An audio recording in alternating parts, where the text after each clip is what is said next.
everything. I want to get back to this repo thing. Listen, nobody's talking about it. Not CNBC, not MSNBC, not Fox Business. Really, basically nobody. And when they do talk about it, it's like, what? What? It's okay. I mean, we have a problem in the repo market. That's the market where banks borrow money overnight.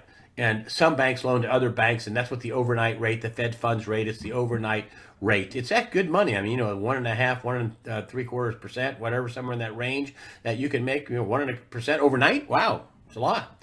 And so, but the banks aren't loaning money. And people wanted me to talk about this. And one of the best people that really understands this, well, a lot of people understand it, but Martin Armstrong gets it. And he's been a guest on this show. And this is from his website. I'm quoting Martin Armstrong. And this is about the ongoing repo crisis. The crisis in liquidity is not that American bankers will not lend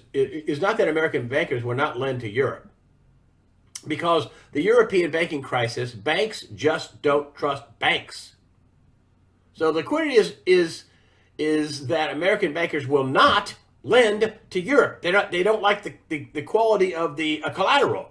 This is the same thing that happened in 2008. They won't lend to Europe because the European banking crisis, banks do not trust banks. Here's the thing in red letters, folks. Heads up, and this is what I've been harping on. This is Martin Armstrong. We didn't talk about this. He came up with this on his own, and so did I. Nobody knows who will be standing after the failure at Deutsche Bank. It's going to fail, according to Martin Armstrong. The only question is when. The Fed has had to step in to be the neutral lender, not because of a crisis in the USA, but because of the collapse in confidence in Europe's banking system as a whole. Stay alert. This is just getting started. I remember not too many months ago, they were talking about cutting rates, and Powell was saying, well, because of external forces. You think it might be because of Deutsche Bank, which is somewhere in the mid-sevens?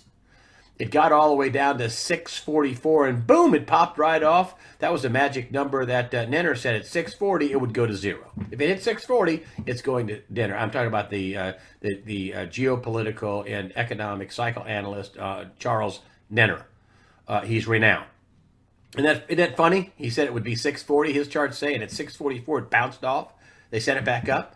Well, listen, folks, I want you to suck this in. Lehman Brothers is like a little kiosk in the mall compared to Deutsche Bank in the world, okay?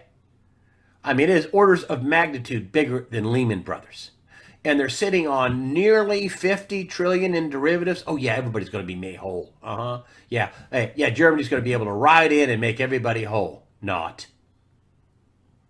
Germany's economy is $3.7 trillion a year in one bank, Deutsche Bank. We're not even talking about Commerzbank. You think that domino would fall too? One bank, nearly 50 trillion, and Martin Armstrong says nobody knows who will be standing after a failure at Deutsche Bank. It's going to fail. We just don't know who's going to be standing, he says.